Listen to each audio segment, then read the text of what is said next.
Good morning students. अपन ने last class में बात की थी वुचेरिया की रिप्रोडक्शन की कि वुचेरिया में रिप्रोडक्शन होता है वो मोस्टली 3 प्रकार से होता है। कायक जनन क्या होता है इसके बारे में मैंने बता दिया था कि कायक जनन होता है उसमें कोई भी जो वुचेरिया का भाग है कोई सा भी वो किसी कारण की वजह से टूटकर अलग हो जाता है मुख्य पादप से, और फिर जैसे इसको अनुकूल परिस्थितियाँ मिलती हैं तो वो क्या कर लेता है, वहाँ पे अंकुरित होकर एक नया प्लांट का निर्माण कर लेता है। सेकंड रिप्रोडक्शन था आपका अलैंगिक जनन। अलैंगिक जनन में सबसे पहले अपन बात करेंगे चल बीजाणु, यानी अलैंगिक जनन किसके द्वारा होता है, ओस्पोर के द्वारा होता है। Asexual reproduction. एसेक्सुअल रिप्रोडक्शन होता है वो किसके द्वारा होता है, ओस्पोर के द्वारा होता है, यानी चल बीजाणु के द्वारा होता है। अब ओस्पोर यानी चल बीजाणु अपन इसको देखते हैं तो ऐसे एक थैलेनुमा संरचना होती है। जो कल मैंने क्लास में ये बात की थी कि इसमें क्या होता है, एक थैलेनुमा संरचना होती है, उसके अंदर ये क्या होते हैं, बहुत सारे क्या प्रेजेंट होते हैं, चल बीजाणु। ये क्या है, ओस्पोर,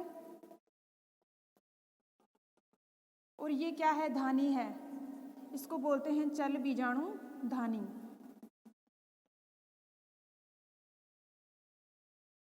अब देखो इसमें अपन इसकी संरचना की बात करते हैं तो जहाँ धानी शब्द यानी जो धानी शब्द है जहाँ पर भी आता है तो उसका अर्थ क्या होता है कि एक थैलेनुमा संरचना होती है और उसके अंदर ये क्या प्रेजेंट होते हैं, चल बीजाणु प्रेजेंट होते हैं। चाहे ये पुधानी में टर्म आए धानी का, चाहे स्त्री धानी में टर्म आए, लेकिन अर्थ क्या होता है, उस धानी के अंदर उसकी ही मात्रा उपस्थित होती है। ओस्पोर के अपने सैप की बात करते हैं। ओस्पोर क्या होते हैं, सबसे पहले इसकी संरचना की बात करते हैं तो किस शेप में दिखाई देते हैं, ये गोलाकार होते हैं, यानी ओस्पोर को कहते हैं चल बीजाणु। चल का अर्थ क्या होता है, मोटाइल, यानी ऐसे बीजाणु जो चल सकते हैं, इसलिए ओस्पोर को क्या कहते हैं, चल बीजाणु। सेकंड पॉइंट है चल बीजाणु धानी की संरचना कैसे होती है। थर्ड पॉइंट है चल बीजाणु धानी का विकास कैसे होता है, और इसमें फोर्थ पॉइंट है चल बीजाणु को अपन देखते हैं, इस चल बीजाणु को अपन देखते हैं तो इसमें क्या प्रेजेंट होती है, फ्लैजिला प्रेजेंट होती है। फ्लैजिला प्रेजेंट होती है, और फ्लैजिला प्रेजेंट होती है जिसकी वजह से ये चल बीजाणु क्या करता है, गति करता है। अब सेकंड रिप्रोडक्शन है सेक्सुअल रिप्रोडक्शन। सेकंड है सेक्सुअल रिप्रोडक्शन। सेक्सुअल रिप्रोडक्शन में क्या होता है, इसमें मेल और फीमेल गैमेट्स की आवश्यकता होती है। जैसे फीमेल गैमेट्स था उसको अपन ने बोला था ऊगोनियम, और ऊगोनियम में से किसका निर्माण हुआ था, एग का। इसी प्रकार अपन बात करते हैं पूदानी की, तो पूदानी में किसका निर्माण हुआ था, एंथ्रियोजोइड्स का। एंथ्रियोजोइड्स और एग आपस में संलयन होकर फर्टिलाइजेशन होकर फिर किसका निर्माण करते हैं, नया वोल्वॉक्स का निर्माण करते हैं। ये क्या है, जनरेशन यानी न्यू प्लांट बन जाता है, तो उसके बाद ये क्या हो जाती है, लाइफ साइकिल दोबारा से वुचेरिया, फिर वुचेरिया में दोबारा से कायिक जनन, लैंगिक जनन और अलैंगिक जनन होता है। ये क्या चलता रहता है, पीढ़ी एक का आंदोलन, पीढ़ी चलती रहती है ये प्रोसेस। अब सेकंड है सेक्सुअल रिप्रोडक्शन। सेकंड क्या है, सेक्सुअल रिप्रोडक्शन। सेक्सुअल रिप्रोडक्शन में सबसे पहले अपन बात करते हैं ऊगोनियम। ऊगोनियम इसको हिंदी में बोलते हैं अंडदानी, और सेकंड है एंथ्रिडियम। एंथ्रिडियम को बोलते हैं पूदानी। अब देखो ऊगोनियम है, यानी ऊगोनियम के अंदर क्या प्रेजेंट है, इस धानी के अंदर क्या प्रेजेंट है, एग प्रेजेंट है, और यहाँ पूदानी है, इसके अंदर क्या प्रेजेंट है, एंथर।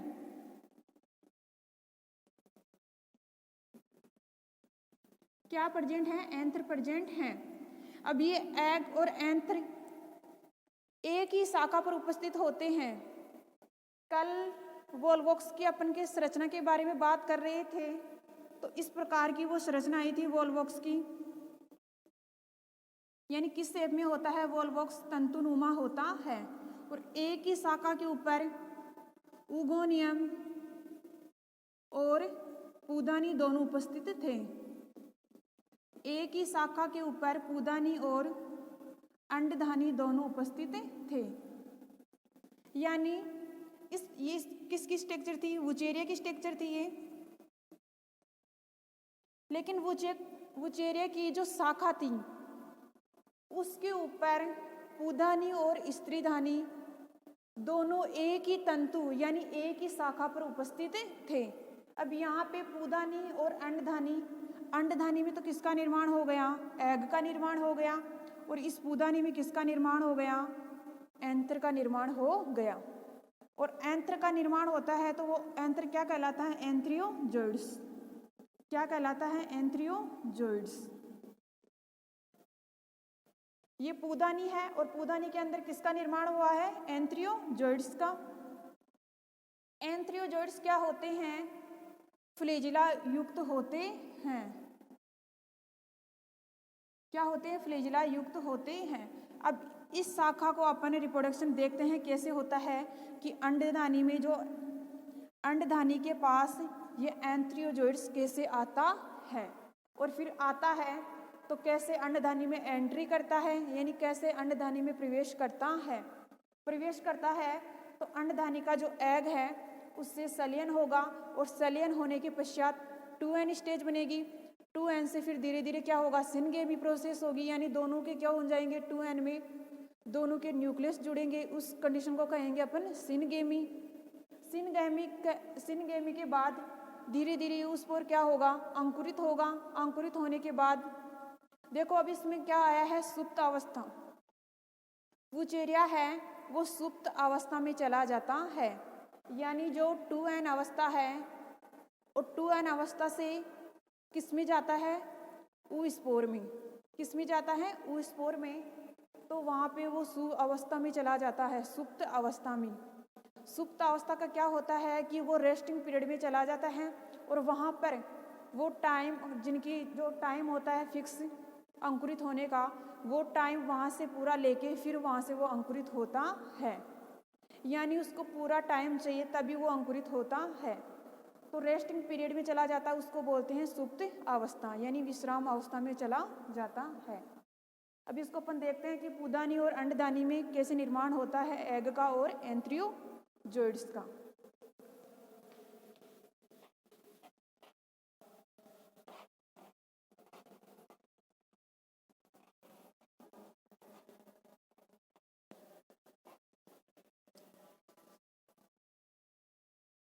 सबसे पहले ये क्या होती है? एक ही शाखा होती है जिसके ऊपर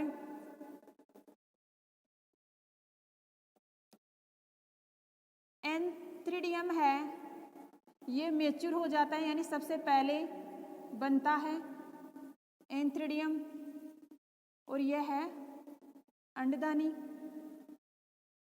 यानी अंडधानी का आकार एंथ्रिडियम की तुलना में क्या होता है? छोटा होता है।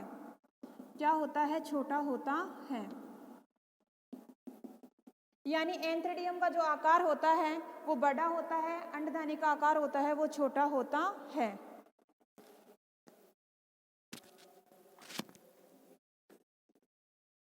धीरे धीरे एंथ्रिडियम है उसकी साइज के इक्वल भी किसका निर्माण होने लगता है? उगोनियम का। लेकिन उगोनियम क्या है? इस स्त्रीधानी की तरफ क्या होता है? झुक जाता है। क्या होता है? झुक जाता है। किसकी तरफ? इस उगोनियम की तरफ।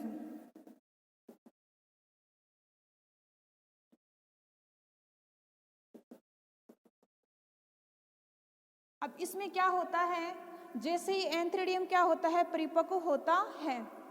अब यहाँ से एंथ्रिडियम क्या होगा? परिपक्व होगा। तो इसके जो इसकी वाली भित्ति है, अग्र वाले सिरे वाली जो भित्ति है, अगली स्टेप में देखते हैं।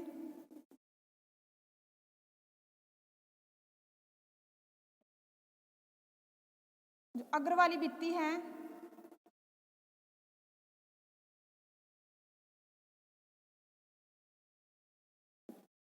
ये एग है इसमें, और इसमें क्या है, एंथ्रियोजोइड्स हैं।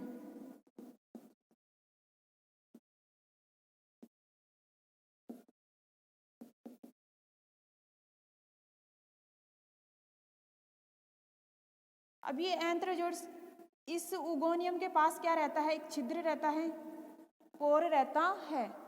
क्या रहता है, छिद्र रहता है, एक पोर रहता है।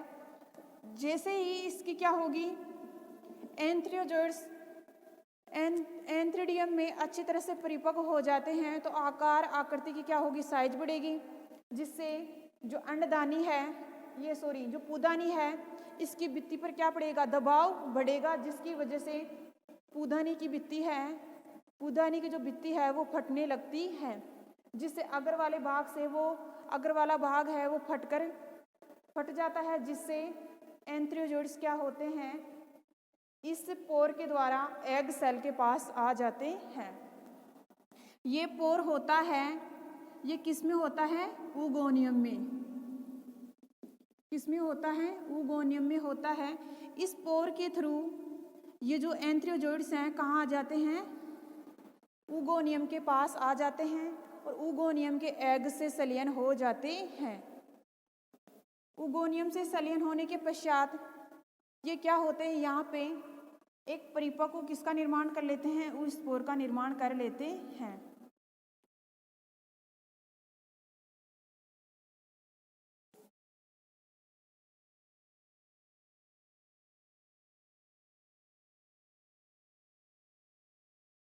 और फिर ये दोबारा से क्या होते हैं, अपनी पहले वाली पोजीशन में आ जाता है। तो सबसे पहले क्या होती है, जो वुचेरिया है उसका क्या होता है, फिलामेंट होता है। सबसे पहले वुचेरिया का क्या होता है, जो स्ट्रक्चर होती है वुचेरिया की, उसमें क्या होते हैं, बहुत सारे क्या होते हैं, फिलामेंट होते हैं। एक सभी फिलामेंट के ऊपर उगोनियम और पूदानी उपस्थित होती हैं। पूदानी और अंडदानी दोनों उपस्थित होते हैं प्रत्येक फिलामेंट पर। अब एक फिलामेंट की अपन बात करते हैं तो एक फिलामेंट पर देखते हैं तो उसमें एंथ्रिडियम और उगोनियम दोनों प्रेजेंट होते हैं। एंथ्रिडियम का निर्माण पहले होता है, उगोनियम का निर्माण बाद में होता है। एंथ्रिडियम है, उगोनियम से थोड़ा बड़ा होता है। अब ये एंथ्रिडियम है और ये क्या है, अंडदानी है। अब एंथ्रिडियम है तो एंथ्रिडियम के अंदर क्या है, बहुत सारे क्या प्रेजेंट हैं, एंथ्रियोजोइड्स प्रेजेंट हैं, जबकि अंडदानी में बीच में क्या प्रेजेंट है, एग प्रेजेंट है। ये क्या है, अंडदानी है। अब धीरे धीरे क्या होता है, इसमें एंथ्रिडियम है ये। अब ये क्या होते हैं, धीरे धीरे अपनी साइज बढ़ाता है उगोनियम और एंथ्रिडियम।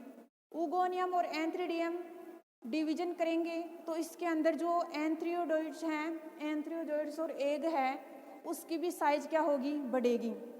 जैसे एंथ्रिडियम है, इसमें एंथ्रियोजोइड्स अधिक मात्रा में बनते हैं, जबकि उगोनियम है उसमें एग होता है वो कम मात्रा में बनता है, यानी एक ही बनता है। अब इसमें एंथ्रिडियम में जो एंथ्रियोजोइड्स हैं अधिक मात्रा में बन रहे हैं, तो अधिक मात्रा में उसको जगह भी चाहिए, तो जिसकी वजह से इनके पास क्या होती है, एंथ्रिडियम के पास क्या होती है, इनको फेरने के लिए जगह नहीं होती है, जिससे एंथ्रिडियम का अग्र वाला भाग इस प्रेशर की वजह से क्या होता है, फट जाता है। ये अग्र वाला भाग एंथ्रिडियम की अधिक मात्रा अंदर की तरफ अधिक हो जाती है, एंथ्रियोजोइड्स की मात्रा, जिससे एंथ्रिडियम का अग्र वाला भाग यानी ये अग्र वाला भाग फट जाता है। और फटने के पश्चात इसके नीचे की तरफ रहती है उगोनियम, यानी इसके नीचे की तरफ क्या रहती है, उगोनियम रहता है। और उगोनियम की जो स्ट्रक्चर होती है उसके ऊपर क्या होता है, छिद्र होता है। क्या होता है, छिद्र होता है। जैसे ही ये फटता है तो उससे क्या निकलते हैं, एंथ्रियोजोइड्स निकलते हैं, और वो एंथ्रियोजोइड्स हैं उगोनियम के पोर के द्वारा एग सेल तक पहुंच जाते हैं। ये देखो यहाँ पे उगोनियम है और उगोनियम की स्ट्रक्चर के ऊपर एक छिद्र है। इस छिद्र के द्वारा जो उगोनियम के अंदर एग है उससे वो क्या हो जाते हैं, जुड़ जाते हैं। और फिर यहाँ जुड़ने के पश्चात जो पहले वाली स्ट्रक्चर थी यानी एंथ्रीडियम था वो पुनः अपनी पहली वाली अवस्था में आ गया। और जैसे ही पहली वाली अवस्था में आता है तो फिर सीधा हो जाएगा यहाँ पे, और जो फर्टिलाइजेशन हुई है यहाँ पे 2n यानी वो स्पोर का निर्माण हुआ है वो धीरे धीरे क्या होगा, अंकुरित होगा। अब यहाँ अंकुरित होने के पश्चात किसका निर्माण कर लेगा, नए कार्य का निर्माण यानी नए वुचेरिया का निर्माण, नया वुचेरिया बना लेता है। यानी अपने इसको कह सकते हैं 2n, और 2n यानी ऊ स्पोर का निर्माण कर लेता है। यही पूरी प्रोसेस क्या कहलाती है, लैंगिक जनन। लेकिन इसमें आपको यही ध्यान रखना है कि वुचेरिया में जो एक तंतु होता है, जो संरचना होती है, प्रत्येक तंतु के पास यानी प्रत्येक तंतु है उगोनियम और एंथ्रीडियम दोनों रखता है, और उसी शाखा के ऊपर उगोनियम भी प्रेजेंट होती है, जिससे जैसे ही वो एंथ्रीडियम है परिपक्व होके फटता है अग्र वाला भाग, तो नीचे की तरफ रहती है उगोनियम।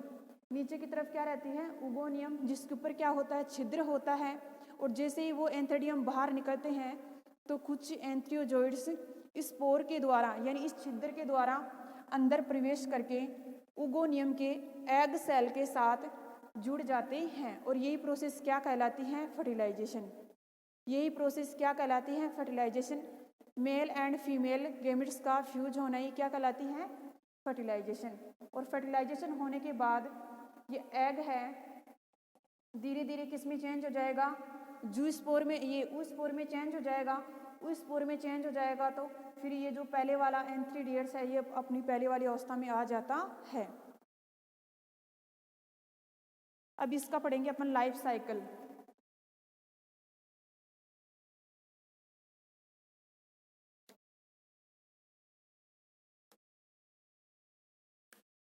लाइफ साइकिल में क्या होता है कि इसमें जो अपन अभी रिप्रोडक्शन के बारे में पढ़ रहे थे, कायिक जनन होता है, लैंगिक जनन होता है और अलैंगिक जनन होता है, उसको ही अपन जो पहले अपन कारा में पढ़ा था वोल्वोक्स में, उसी के अकॉर्डिंग इसी प्रकार का अपन इसका भी क्या बनाएंगे, लाइफ साइकिल बनाएंगे।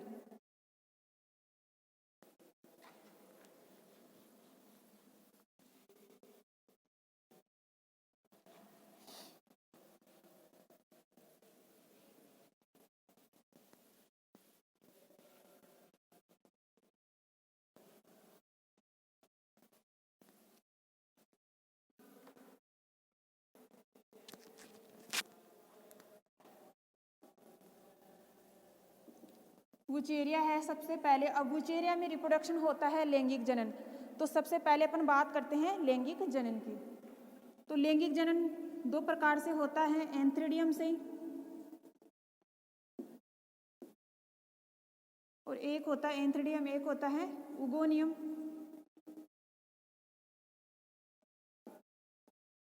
अब एंथ्रीडियम से किसका निर्माण होता है, एंथ्रियोजोइड्स का। एंथ्रीडियम में किसका निर्माण होता है, एंथ्रियोजोइड्स का। उगोनियम में किसका निर्माण होता है, एग का। दोनों क्या होंगे यहाँ पे, फर्टिलाइजेशन।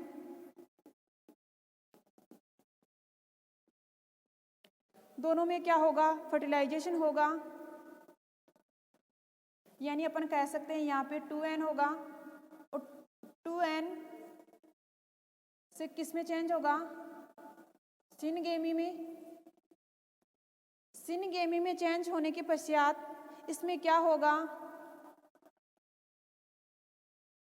सिनगेमी के बाद ये किस में जाएगा, जाइगोट में चला जाएगा 2n में, और फिर 2n से डिवीजन करेगा, मियोसिस डिवीजन होगा। उसके पश्चात ये किसका निर्माण कर लेता है, वुचेरिया का। अब यहाँ पे देखना, वुचेरिया है सबसे पहले, इसमें दो, एक ही शाखा पर दो बनेंगे, एंथ्रीडियम और उगोनियम। एंथ्रीडियम में एंथ्रियोजोइड्स का निर्माण होता है, उगोनियम में एग का निर्माण होता है। दोनों क्या करेंगे, फर्टिलाइजेशन करेंगे। फर्टिलाइजेशन यानी दोनों के न्यूक्लियस सलियन हो जाएंगे। यहाँ पे आप कह सकते हो सलियन। और जैसे ही सिनगेमी बनती है तो उसके बाद है चला जाता है 2s अवस्था में, 2n अवस्था में चला जाता है। उसके पश्चात इस 2n में क्या होगा, डिवीजन होगा, मियोसिस। उसके पश्चात किसका निर्माण कर लेता है?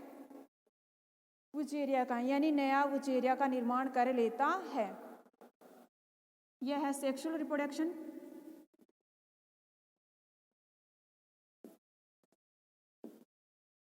अब यहाँ पे आप लिख सकते हो कि जो अलैंगिक जनन होता है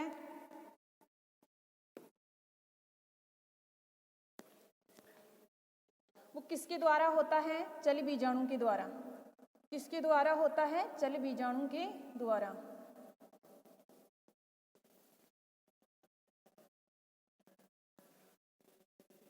तो चल बीजाणु के द्वारा अलैंगिक जनन होता है। तो ये क्या हो गई? Life cycle